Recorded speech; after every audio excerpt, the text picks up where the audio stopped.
20장 19절, 누가복음 20장 19절입니다.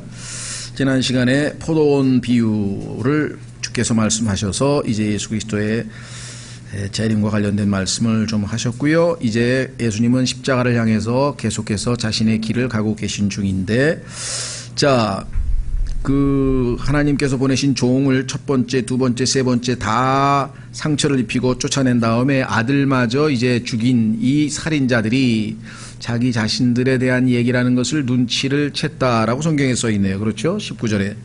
수제사장들과 서기관들이 그분께서 자기들을 치려고 이 비유를 말씀하신 줄 깨닫고, 지금 이 비유를 말씀하신 게 가만히 있어봐야 지금 우리 얘기하는 거 아닌가 이렇게 알아들었죠. 깨달았다고 했습니다. 아마 하나님께서 그래도 이 순간에는 그들에게 뭔가 보여주신 것 같아요. 그래서 어떻게 했는가 하니 바로 그 시간에 그분께 손을 대려 하였으나, 빨리 잡아서 이제 예수님을 죽이려고 그렇게 이제 감옥으로 데려가려고 생각했지만 백성을 두려워하더라. 왜 백성을 두려워했는가? 실제로 보시면은요, 19장 47절. 19장 47절에 보면, 그죠? 거기에 보면 그분께서 날마다 성전에서 가르치시거늘, 그렇죠? 그분께서 날마다 성전에서 가르치시거늘 수제사장들과 서기관들과 백성의 우두머리들은 그분을 죽이려고 꾀하되 온 백성이 그분의 말씀을 열심히 주의를 기울이므로 자기들이 행할 바를 찾지 못하였더라. 자, 그러니까 여기 보니까 백성 때문에, 백성이 지금 예수님의 말씀을 듣는 것을 잘 알고 기쁘게 받아들이는 것을 알고 지금 백성들이 보는 앞에서 예수님을 잡을 수가 없겠다 이렇게 판단을 내린 것이겠죠. 예. 실제로 보면은요, 분명히 자기들이 예수님께서 자기들에 대해서 말씀하시는구나 그걸 알았다 그랬잖아요. 근데 알았는데도 불구하고 어떻게 해서 그렇게 계속해서 강팍한 마음을 품을 수가 있는지, 참 그 인간의 그 완악한 마음이라는 것이 참 무서운 것 같아요. 그렇죠? 우리가 생각할 때는 파라오 같은 경우에 10번에 걸쳐서 그렇게 재앙을 당했는데 그 하나님의 심판을 10번이나 경험하고 나서도 여전히 굽히지 아니하고 결국은 끝까지 반역을 하는 것을 보면 참 이 어처구니가 없는 것 같아요. 예. 또 가룟 유다도 분명히 자기가 나중에 알았잖아요. 그런데도 불구하고 뒤로 물러서면서 그래도 끝까지 예수님을 파는 그런 것을 우리가 또 목격하게 됩니다. 예, 그래서 우리는 참 이 인간의 그 완악한 마음이 어디까지 가는지 참 하나님께서 우리도 동일하게 참 완악한 마음을 가지고 있었는데 은혜로 우리 마음이 예수 그리스도를 받아들일 수 있는 마음밭이 됐다라고 하는 것만 해도 보통 은혜가 아닌 것 같죠. 예. 자, 다시 누가복음 20장 20절로 오게 됩니다. 누가복음 20장 20절. 그들이 그분을 지켜보다가 큰일 났어요. 야, 이거 이러다가는 안 되겠다. 이분이 백성들에게도 인기를 얻고 있고 이게 도저히 우리하고는 같은 길을 가는 것 같지 않은데 어떻게 하면 될까 하면서 지금 지켜보고 있는 거예요. 이게 감시한다는 뜻이겠죠. 와치트란 말씀이면요, 감시를 하고 있는데 총독의 권세와 권위에 그분을 넘겨주려고, 총독에게 넘겨서 처분해야 돼, 감옥에 보내야 되겠다는 거죠. 스스로 의로운 사람으로 가장할 정탐꾼들을 보내어 그들이 그분을 말씀들을 책잡게 하니. 그러니까 예수 그리스도 앞에 여기 보니까 정탐꾼, 스파이를 보냈다는 거예요. 그래서 예수님을 어떻게든 꼬투리를 잡아야 되는데 그 꼬투리를 잡기 위해서는 자꾸 말을 시키는 거죠. 그래서 예수님께서 하시는 말씀 중에 로마의 지금 통치자, 소위 말하면 그 당시에 로마의 총독이 있었는데 그 총독의 비유를 거스르게 한다든가 아니면 로마의 법에 어긋나는 말을 한다거나 아니면 율법에 어긋나는 말을 한다든가, 그러면 유대인들이 율법에 어긋나는 말을 하면 유대인이 싫어할 것이고 또 로마의 법에 어긋나는 말을 하면 로마 황제한테 또 걸려들 것이고, 그러니까 이렇게 얘기하든 저렇게 얘기하든 말을 잘못 이야기하셨다가는 꼬투리가 잡히기 십상이죠.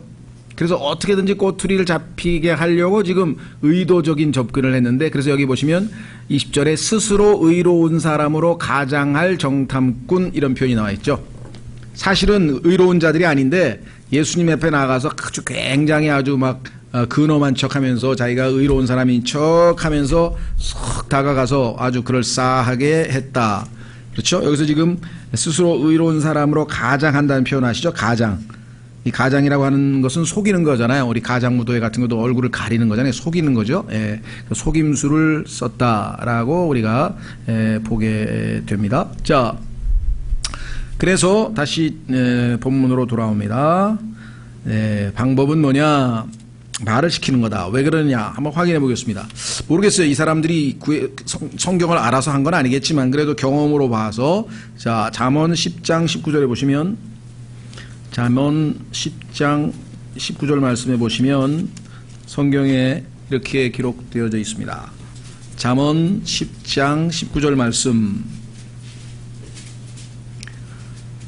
말이 많은 곳에는 죄가 부족하지 아니하거니와 자기 입술을 금하는 자는 지혜로우니라. 말이 많은 곳에는 죄가 부족하지 않다는 얘기는 말이 많다 보면 뭔가 실수하는 말을 할 거라 이 말이겠죠. 그래서 아마 그걸 노리고 시도를 했었던 것 같아요.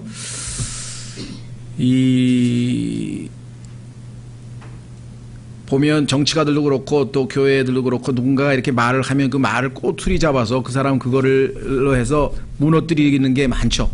특히 언론 같은 사람, 언론에 종사하는 사람들 보면 지난번에도 그 누굽니까? 무슨 국회의원 하나가 뭐 무슨 홍익대학교인가 무슨 대학생들 몇 명을 데리고서 이렇게 뭐 이렇게 식사를 하면서 젊은 사람들과의 대화를 하다가 술김에 뭐라고 이제 뭐 그 좀 뭐라나 여성 비하 발언을 했다든가 뭐 하여간 발언을 했는데 그거를 딱 기자가 꼬투리 잡아가지고 아주 이 신문에다가 대서 특필해가지고 내버리잖아요.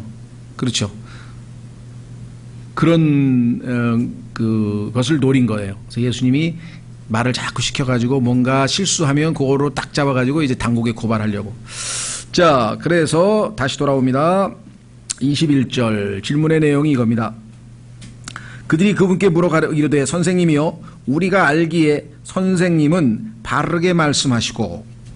자, 칭찬부터 합니다. 지금까지 지켜보니까 말씀을 바르게 하시고 가르치시며 아무도 외모로 받아들이지 아니하시고.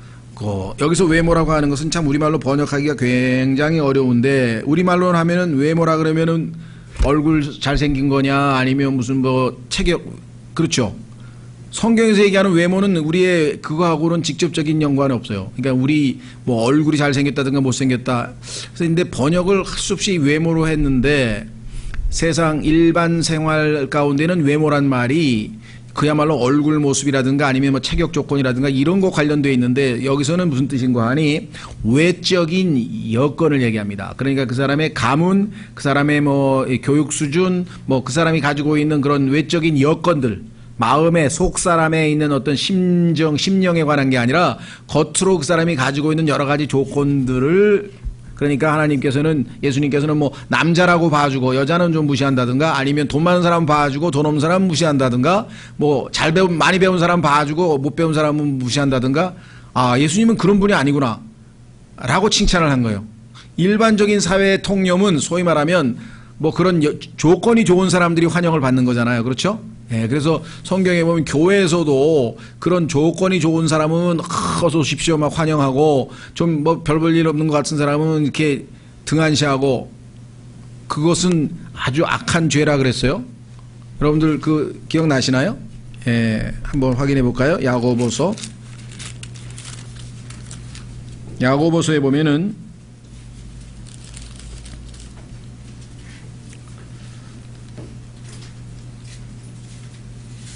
2장 1절, 야고보서 2장 1절.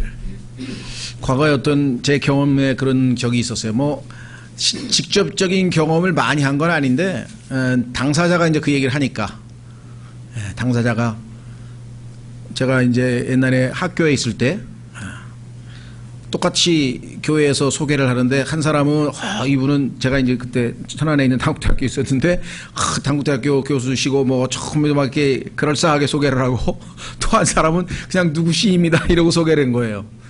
그러니까 그냥 얼마나 화가 났겠어요. 그렇죠? 이런 것들이 이제 사람들은 외모를 중시한다는 거죠. 그래서 본인이 의도적으로 한 건 아니지만 그냥 우리의 아담의 속성은 항상 외모로 모든 걸 판단하니까 어우 저 사람 뭐 가문이 대단하대, 어우 저 사람 뭐 학벌이 대단하대, 어우 저 사람 뭐 이런 식으로 생각하잖아요. 그렇죠? 예. 근데 이것은 악한 거기 때문에 교회에서는 그래서는 안 된다고 가르쳤는데, 자 야고보서 1장. 내 형제들아 영광의 주 곧 우리 주 예수 그리스도의 믿음을 가지고서 사람들의 외모를 중시하지 말라. 만일 너희 집회에 금반지를 끼고 아름다운 옷을 입은 사람이 오고 또 허름한 옷을 입은 가난한 사람이 들어올 때 너희가 화려한 옷을 입은 자에게 관심을 기울이며 그에게 이르되 여기 좋은 자리에 앉으소서 하고 또 그 가난한 자에게 이르되 거기 서 있든지 여기 내 발받침 밑에 앉으라 하면 너희가 너희끼리 차별하며 악한 생각으로 판단하는 자가 되지 아니하냐? 그렇죠? 근데 하나님은 얼마나 공평하신지 그 다음에 보세요. 5절에 내 사랑하는 형제들아 귀를 기울이라. 하나님께서 이 세상의 가난한 자들을 택하사 믿음에 부요하게 하시고, 가난한 사람은 믿을 게 하나님밖에 없기 때문에 믿음이 세요. 그런데 또 자신을 사랑하는 자들에게 약속하신 하나님 왕국의 상속자들로 삼지 아니하셨느냐. 그렇죠? 어려운 처지에 있을 때 뭐 물질적인 것뿐만 아니라 모든 상황에서 어려운 처지에 있을 때 우리가 하나님께 더욱 빨리 믿음을 가질 수 있는 조건이 되죠. 뭐 그렇다고 해서 조건이 좋은 사람이 하나님을 안 믿느냐, 그건 또 아니죠. 예를 들면 뭐 바울 같은 걸 포함해서 성경에 보면 또 예외적으로 그런 케이스는 얼마든지 또 있을 수 있습니다. 답은 딱 하나는 아니지만 그래도 일반적인 원칙은 성경에 나와 있다. 그래서 예수 그리스도에게 칭찬하는 겁니다. 아, 예수님은 외모로 판단을 안 하시고 참 공평하신 분이십니다. 이렇게 칭찬했어요. 누가복음 다시 돌아왔어요. 이 사람의 칭찬, 이 사람들의 칭찬이 잘못된 건 없어요. 다 맞는 얘기를 했어요. 그런데 문제는 진심으로 그렇게 믿었으면은 예수님에게 와서 요따위 정탐꾼 짓은 안 했겠죠. 그렇죠. 근데 이거는 정말 이빨은 말이죠. 자, 그래서 오직 하나님의 길을 참되게 가르치시나이다. 이게 이제 그야말로 이제 그 다음 수순을 위한 속에 아주 그냥 발톱을 탁 숨기고 있다가 겉으로는 아주 침이 마르게 칭찬해놓고 이제 팍 이제 날카로운 질문을 던지죠. 하나님의 길, the way of God. 이것이 예수 그리스도의 이름 중에 하나죠. 내가 곧 길이라. 그렇죠. 예. 이 세상에 있는 사람들은요, 각각 자기 길이 있어요. 그것을 삶의 방식이라고도 하고요. 예, 자기가 가는 인생 길이라고도 하고요. 예, 동양에서는 인간이 가야 할 길이 뭐냐, 그래서 이걸 도라고 합니다. 도, 길도자를 쓰죠. 도. 그래서 보면 동양에서는 뭐 도 얘기가 굉장히 많아요. 그런데 성경에서 말씀하시는 도는 사상이나 가르침이나 그 어떤 것이 아니라 인격이신 예수 그리스도가 도야. I am the way. 내가 곧 길이라 그랬지. 예수님이 가르친 사상이, 진리가 그 이해가 되시겠어요? 길은 인격이신 살아계신 예수 그리스도가 길이야. 그분을 통해야만 아버지께로 갈 수 있고 그분을 통해야만 하늘로 갈 수가 있어요. 그렇죠? 이것을 이해하지 못하면 많은 사람들이 그리스도인이라고 하는 사람들조차도 참 길이신 예수님이 아니라 복음, 설명, 무슨 공식, 그렇죠? 복음은 예수 그리스도를 소개하는 수단이지 그것이 그 자체가 인격이신 하나님은 아니거든요. 그렇죠? 많은 분들 특히 제가 하도 무슨 팔을 얘기했더니 이제 하여간 그 복음을 안다고 하는 그분들 중에서도 보니까 참 인격이신 예수 그리스도 I am the way, 내가 곧 길이라고 하신 그분을 만난 게 아니라 그분이 가르쳐준 사상과 복음 공식을 달달 외가지고 그것이 마치 자기들이 구원받은 것처럼 착각하는 분이 있어요. 예수 그리스도를 안으로 모시고 인격적으로 내 안에 그분이 와 계신 것이 구원입니다. 그렇죠? 예. 자, 그래서 하나님의 길을 참되게 가르치시나이다. 하나님의 길을 가르치시는 정도가 아니라 이분이 하나님의 길이야. 예수님이 하나님의 길인데, 아시겠어요? 뉘앙스가? 뭔가 아는 것 같은데 나중에 보면 본질적인 것은 놓치고 있는 경우가 있다는 거죠.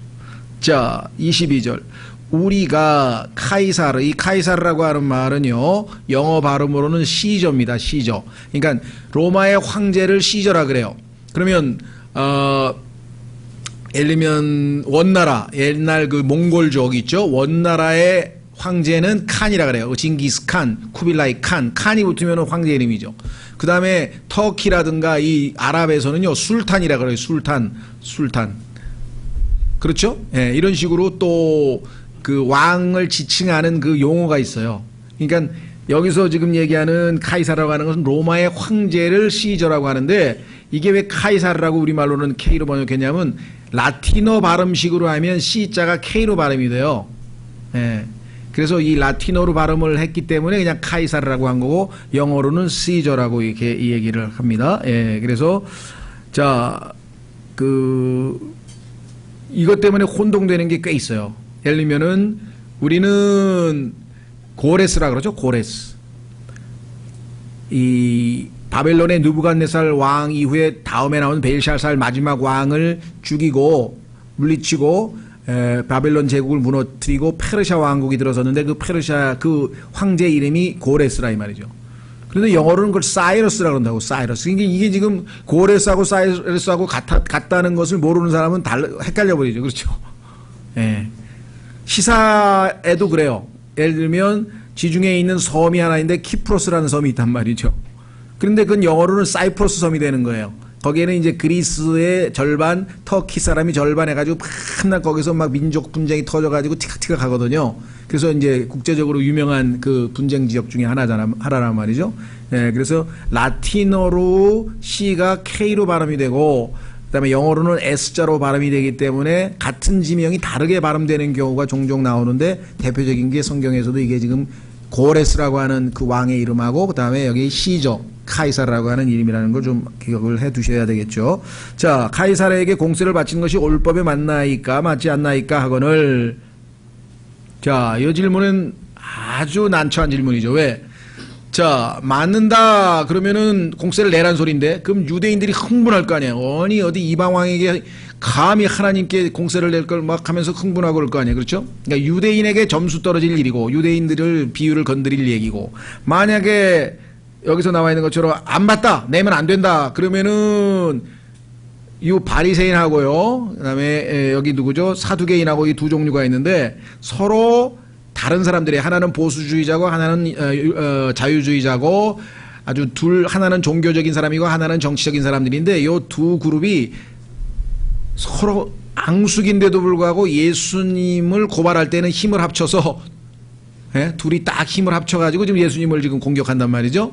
그런데 만약에 여기서 예수님이 오케이, 시저에게 세금 내라 이렇게 되면 바리새인들이 발끈할 거고, 그렇죠? 내면 안 된다 그러면은 이 사두개인들이 발끈할 거라고요. 사두개인들은 지금 로마에 협력하고 있는 정치인들이란 말이죠. 이해가 되시겠어요? 그러면 이거는 예스로 답해도 걸려드는 거고, 노로 답해도 걸려들어가는 거고. 그런데요, 예수 그리스도는 성경에 보니까 그분 안에는 지혜의, 하나님의 지혜가 전부 다 그분 인격 안에 들어있다 그랬어요. 지혜롭게 넘어가십니다. 확인해 보겠습니다.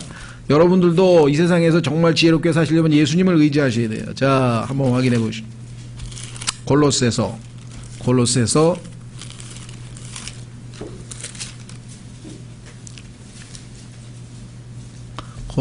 2장 3절. 골로새서 2장 3절.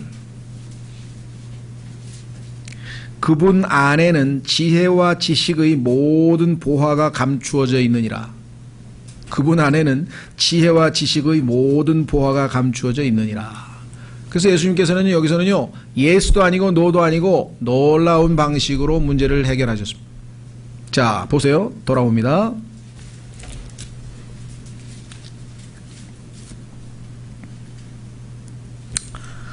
예수님이 이렇게 얘기를 했네요. 23절. 그분께서 그들의 간교함을 아시고. 성경에 보니까 예수님은요, 사람이 마음속으로 무슨 생각을 하고 계신지 다 아신다고 써 있어요. 요한복음에도 써 있고 곳곳에. 그렇죠? 예. 그래서 딱 보고 누굽니까? 안드레가 데리고 오려고 했던 그 친구 하나 있었는데, 예? 이름이 누구였죠? 그 나무 밑에 이름?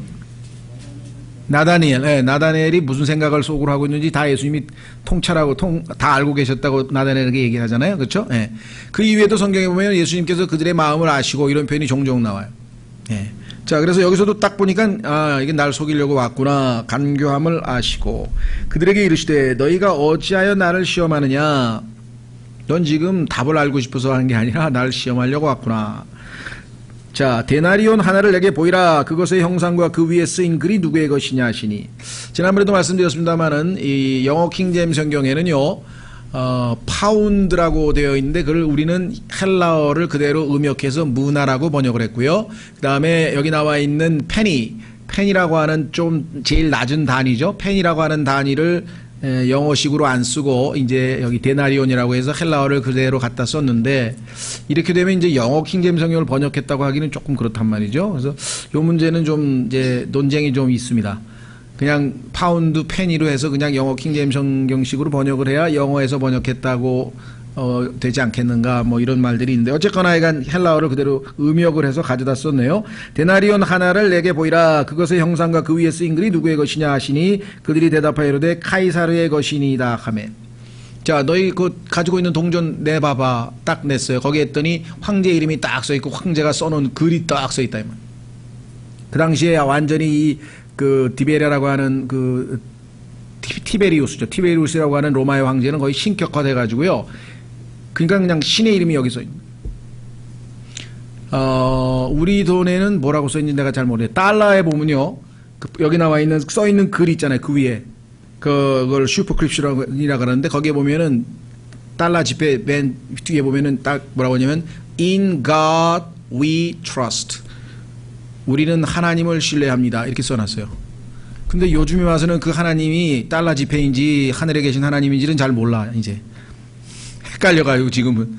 근데 써있기는 그렇게 써있어. 돈에. 달러. 근데 요즘에 보니까요. 그것이 기독교와 연관이 있다 그래가지고 지금은 잘 모르겠어요. 옛날에는 지금 제가 가지고 있는 달러 1달러에도 그렇게 써있더라고요. 확인해 보니까. 근데 요즘에는 그 In God We Trust를 구탱에다가 집어넣었다 그러더라고요. 요즘 새로 찍는 화폐는. 그래서 돈이 좀 이렇게 유통되다가 금방 다르면 그게 없어지는 구석에다 써놨다고 누가 그러는데 제가 확인을 못했어요. 나중에 한번 저도 확인을 해보고 싶은데. 예. 어쨌거나 하여간 지금 여기는 뭐라고 이제 써 있는지 모르지만 황제를 뭐 관련된 얘기가 써 있었겠죠.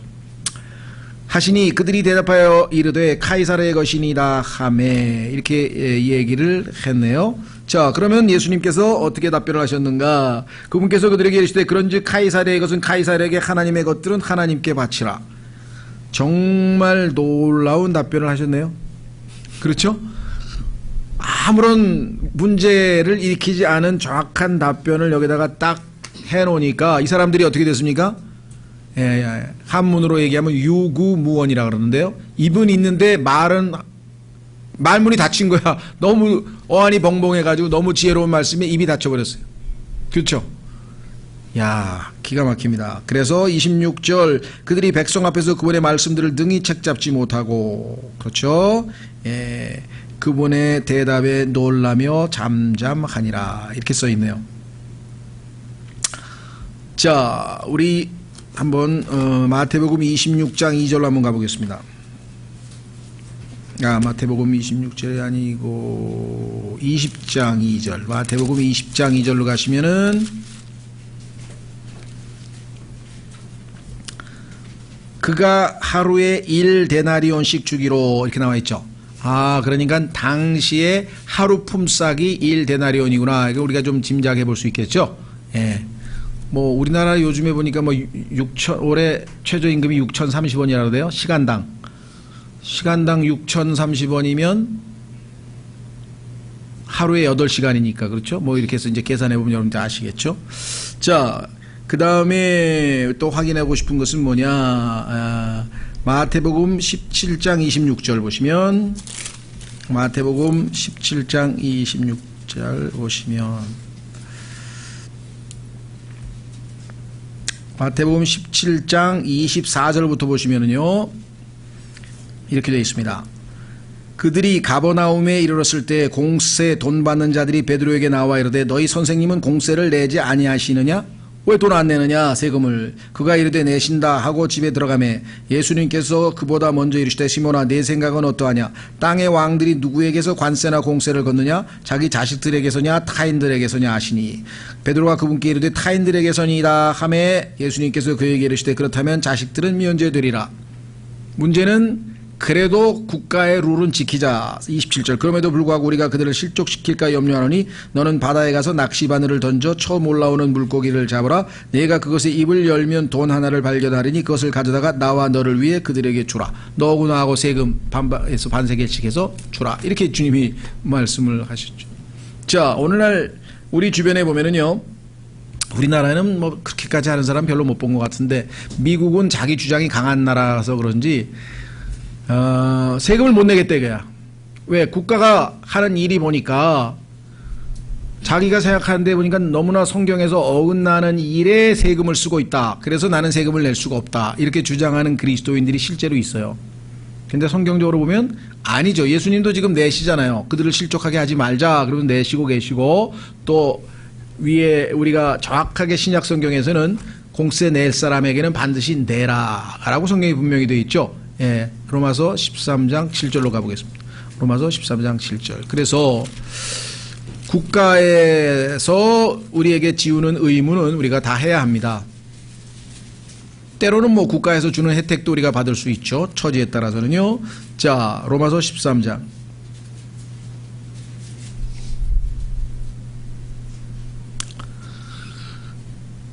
가이사라의 것, 그것이 권력, 하나님께서 허락하신 권력이죠. 자, 1절 모든 혼은 더 높은 권력에게 복종할지니 하나님으로부터 나지 않은 권력이 없으며 이미 있는 권력들도 하나님께서 임명하셨느니라. 그래서 지난번에 말씀드렸죠. 길거리에 있는 경찰관도 그 계속 맨 위로 가면 권력이 하나님으로부터 나온 권력이기 때문에 우리가 경찰의 지시에 따르는 거지 다른 이유가 아니라 그랬습니다. 모든 권력이라 그랬어요. 2절 그러므로 누구든지 권력에 거역하는 자는 하나님의 규례를 거역하나니 거역하는 자들은 스스로 정죄를 받으리라. 치리자들은 선한 일이 아니라 악한 일에 대하여 두려움이 다느니. 물론 아주 옛날 독재자 중에는 못된 자가 덜어 있겠지만 객관적으로 봤을 때 국가에서 벌 주는 사람은 뭐 무슨 강도라든가 아니면 살인자라든가 아니면 무슨 사기꾼이라든가 이거 나쁜 사람을 잡아서 감옥에 집어넣지 웬만한 경우. 그게 다 누구예요? 하나님이 세우신 일꾼이에요. 성경에 보니까 하나님의 일꾼이라고 써 있어요. 여기. 자, 그런즉 내가 권력을 두려워하지 아니하려느냐? 선한 일을 행하라. 그리하면 네가 바로 그에게 칭찬을 받으리라. 훌륭한 일을 하면요 국가에서 뭐 의상자라 그래가지고 뭐 의로운 일을 했다고 막 포상도 하고요. 돈도 주고 뭐 그러죠. 그는 하나님의 사역자로서 자 놀랍습니다. The minister of God 할 때 이 사역자라고 하는 것은 우리는 보통 말씀의 사역자에 대해서 쓰죠. 사역자란 말은 섬기는 자예요. 그런데 우리가 보통 사역자 하면은 하나님의 말씀으로 하나님과 지체들을 섬기는 자니까 보통 말씀의 사역자이지만 그게 아니라 공무를 집행해서 하나님께서 주신 권력을 가지고 나쁜 자는 감옥에 가두고 또 잘한 사람은 칭찬하고 뭐 상도 주고 이렇게 함으로써 하나님을 섬기는 자들도 있어요. 그러니까 하나님께서는 하나님을 섬기는 온 국가 공무원들을 얼마나 많이 거느리고 계신 거냐 이거. 그렇죠. 네. 자, 그래서 네게 선을 베푸느니라. 그러나 네가 악한 것을 행하거든 두려워하라. 왜? 그가 헛되이 칼을 차지 아니하나니. 칼을 차고 있는 이유는 하나님께서 악을 처단하라고. 그는 하나님의 사역자요 보복하는 자로서 악을 행하는 자에게 진노를 집행하느니라. 그러므로 너희는 진노 때문만이 아니라 양심을 위해서라도 반드시 복종해야 하느니라.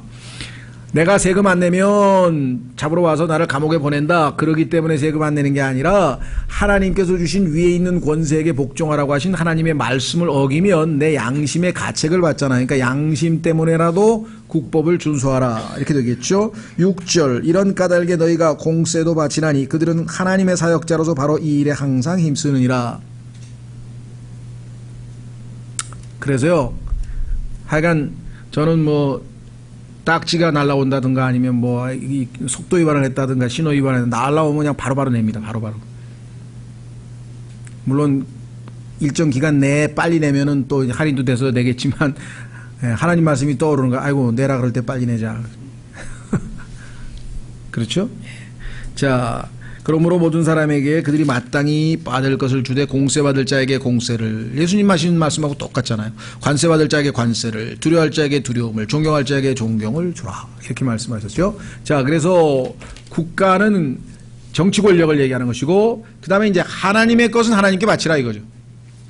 그래서 국가와 종교, 그렇죠? 이 두 가지는 예수 그리스도께서 지상에 오실 때까지는 분리되어야 돼요.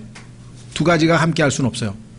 두 가지가 이 지상에서 합쳐지면 엄청난 부패와 엄청난 독재를 자행합니다.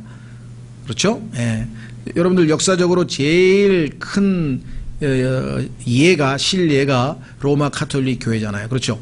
로마 황제가 갑자기 내가 종교회의를 소집할 때니까 다 모이라. 이 정치 권력인데, 이건 카이사르란 말이에요. 이 사람은 카이사르인데 하나님의 것에 해당하는 교회에 관한 법률을 자기가 만들어서 시행을 할 테니까 다 모이라는 거예요. 그래서 오늘부터 무조건 여기 물을 떠놓고 여기 저 큰 욕조에 지나가면서 물속에 쑥 들어가고 침례받는 사람 다 저기 가서 은화 20개 하고 저 옷 한 벌씩 갖고 가서 그때부터 크리스찬 기독교 명부에 다 기록을 하고 그때부터 크리스찬이 되어버리는 거야. 그냥 황제의 명령에 의해서. 이런 아주 어처구니 없는 짓이 지금 로마에 에서 일어난데, 그것은 순전히 정치적 목적을 위한 종교를 아주 이용한 것이죠.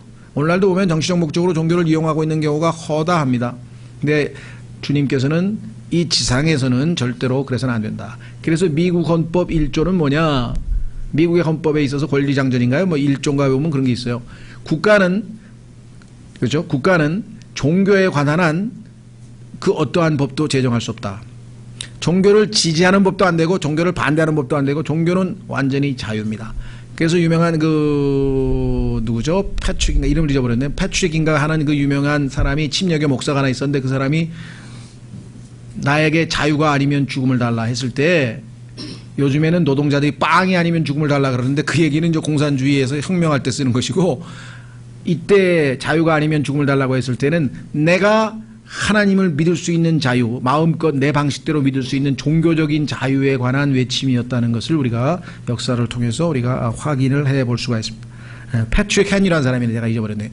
패트릭 헨이라고 하는 인물이 미국에서 그 유명한 말을 했어요. 자유가 아니면 죽음을 달라. 그랬더니 이제 막 공산주의자들은 그게 멋있는 말이 됐는지 빵이 아니면 죽음을 달라 뭐 이렇게 해서 아주 공산혁명에다 갖다 써먹었는데요. 자, 그래서 우리는 가이사르의 것은 가이사에게라고 했죠. 그러나 하나님의 것은 하나님에게라고 분명하게 말씀을 했습니다. 자, 영적으로 한번 우리에게 적용해 보죠. 그러기 전에 현대사에도 그런 비슷한 예가 있어요. 지금 이제 이란이 뭐 최근에 그 뭡니까? 미국으로부터 이 핵과 관련해서 지금 뭐 이렇게 좀 문제가 해결이 돼서 지금 이란이 좀 뭐 이 경제 제재도 풀리고 뭐 그렇게 됐죠. 근데 얼마 전까지만 해도 그 이란에서 회교 혁명이 일어나서 호메인이라고 하는 종교 지도자가 정치 지도자로 나서서 정치와 종교가 통합이 됐었잖아요. 그렇죠? 예, 그래서 이란에서 있었던 그 인권 탄압 실태라든가 어마어마해요. 그러니까 이란은요, 법적으로 장기를 사고 팔 수 있습니다. 근데 돈이 없으면 그냥 간 하나 팔아도 돼요. 그게 불법이 아니야. 그냥 가서 등록을 하고 병원을 딱 국가에서 알선해줘서 거기 가가지고 파는 사람하고 사는 사람하고 딱 해가지고 얼마 해가지고 딱 계약 사인하고 물건 팔듯이. 야, 그러니까 살벌한 나라네. 그게 법적으로 합법화되어 있는 나라더라고요. 아주 무섭더라고요.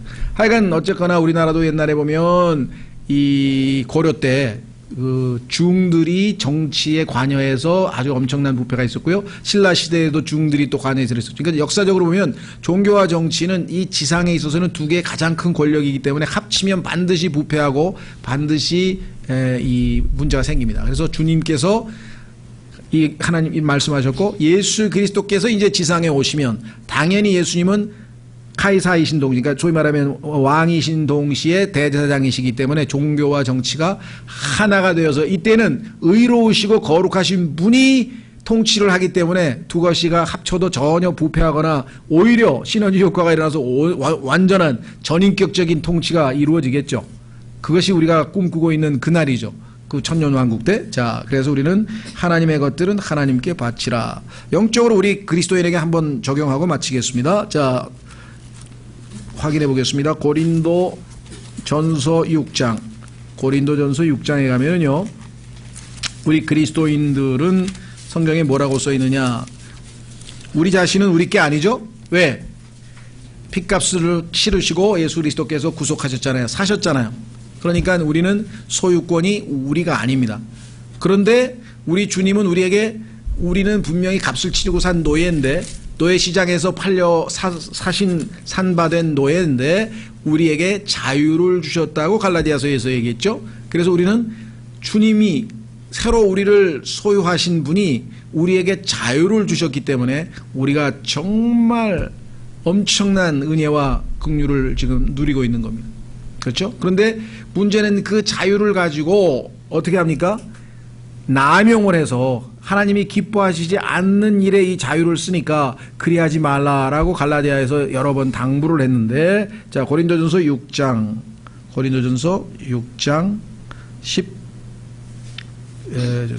19절. 고린도전서 6장 19절. 도대체 무슨 말이냐? 너희 몸이 너희가 하나님에게서 받은 바 너희 안에 계신 성령님의 전인 줄 너희가 알지 못하느냐? 너희는 너희 자신의 것이 아니니. 왜 그렇습니까? 주께서 값을 치르고 너희를 사셨느니라. 마귀의 수하에서 마귀의 노예로 있었는데, 종으로 있었는데 노예 상이 그 값을 치르고 샀죠?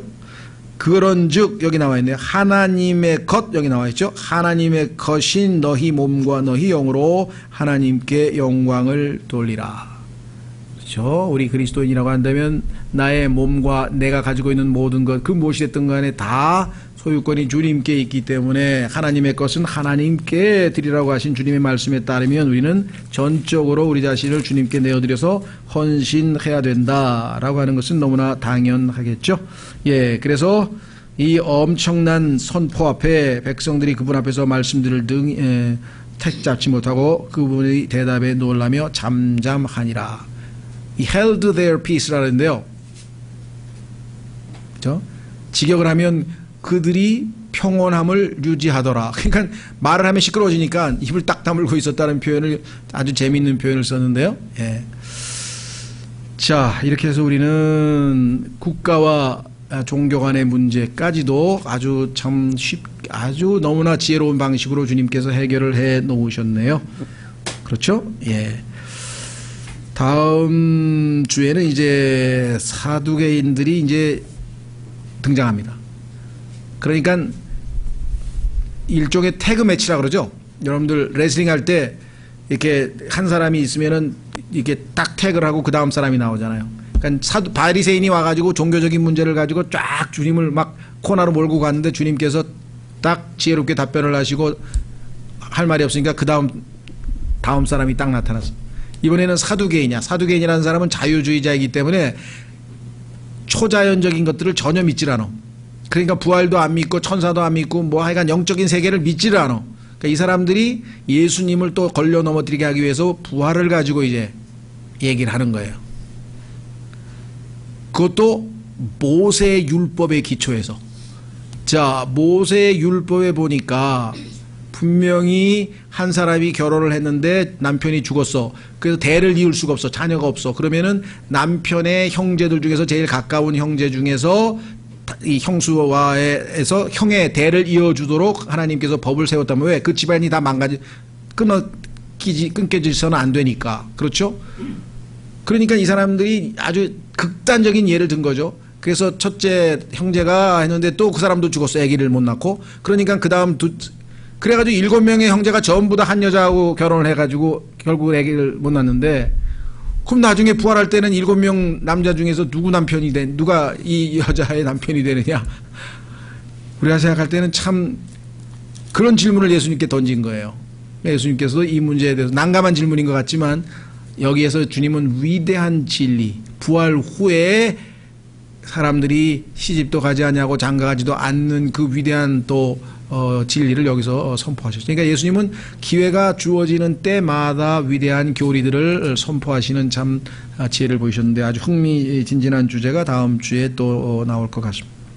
오늘은 여기서 우리가 오늘 주신 말씀을 통해서 정말 하나님의 것인 우리 자신을 주님께 내어드리는 그러한 헌신의 삶이 우리에게 있기를 바라고, 또 주님처럼, 주님은요 여기뿐만 아니라 예수님께 무슨 질문하러 와서 따지러 오거든 뭐 하여간 질문할 때마다 예수님은 아주 지혜롭게 때로는 맞받아서 질문을 하거나 이런 방식으로 해서 한 번도 뭐라고 해야 되나요?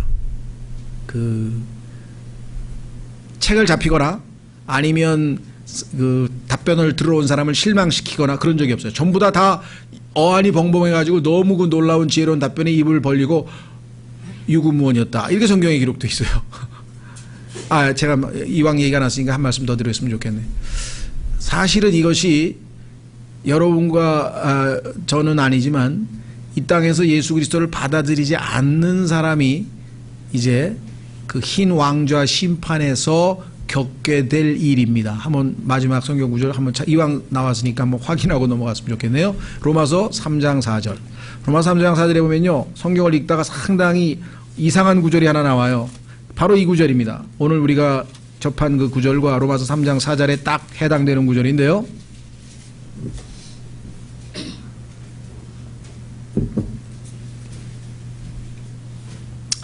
로마서 3장 4절에 보면 이렇게 나옵니다. 1절서부터 보시면 이런 얘기가 나오죠. 그러면 유대인의 나은 점이 무엇이냐, 혹은 할례 유익이 무엇이냐. 모든 면에서 많으니 주된 이유는 그들에게 하나님의 말씀들이 맡겨졌다는 것이라. 자, 이제 중요합니다. 그런데 어떤 자들이 믿지 아니하였으면 어찌하리요? 그들의 믿지 아니함이 하나님에 대한 믿음을 무효로 만들겠느냐? 결코 그럴 수 없느니라. 참으로 하나님은 진실하시되 사람은 다 거짓말쟁이라 할지어다. 이것은 기록된 바. 왜 이렇게 엄청난 선언을 하느냐? 인간은 다 거짓말쟁이다, 하나님만 참되시다. 왜? 구약에 기록되기를 이로써 주께서 주의 말씀하신 것에서 의롭게 되시고 판단받으실 때에 이기시리이다. 자, 주께서 주의 말씀하신 것에서 의롭게 되시는 것은 우리가 충분히 납득하죠. 왜? 하나님의 말씀이 의로운 말씀, 딱 올바른 말씀이었구나, 다 증명이 됩니다. 마지막에 가면, 최후의 심판 때 가면은 하나님께서 하신 성경 말씀들이 다 올바른 말씀임이 입증되는 것은 우리가 충분히 짐작하고도 남는데, 문제는 판단받으실 때 이기시리이다. 아니, 감히 하나님을 누가 판단하냐 이거죠. 누가 하나님을 심판할까요?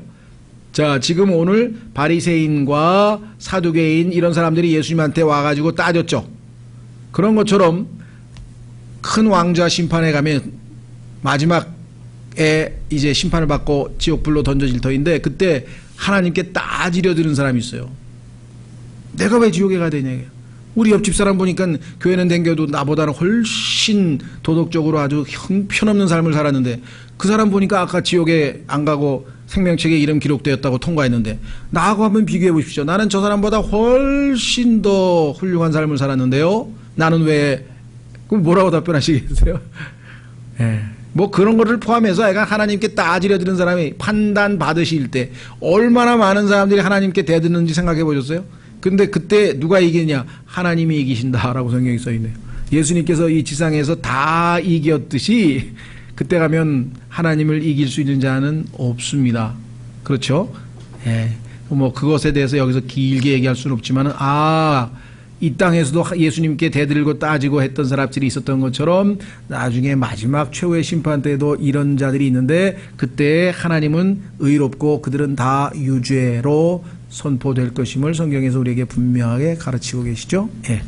정말 저희와 여러분과 제가 이미 예수 그리스도를 통해서 죄에 대해서 심판을 받고 예수님의 부활로 의롭다함을 얻었다는 사실은 어마어마한 큰 축복이다.